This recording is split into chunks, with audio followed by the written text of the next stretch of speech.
बोलते वक्त बचपना याद आ गया। एगो मेहरारू अपना मरद से कह दिया, रही नई हर में लइकन के पहिला पसंद, ए जी जानी न जाई बड़ाई कारीबान।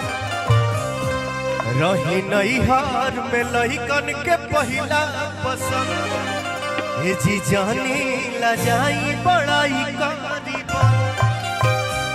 न होखे कंटारो जाई मान राउर डोल, हरे देखो कहीं प्यार हमके जागे कि सड़िया करिया ले ले आई हा बनमुआ नजरिया।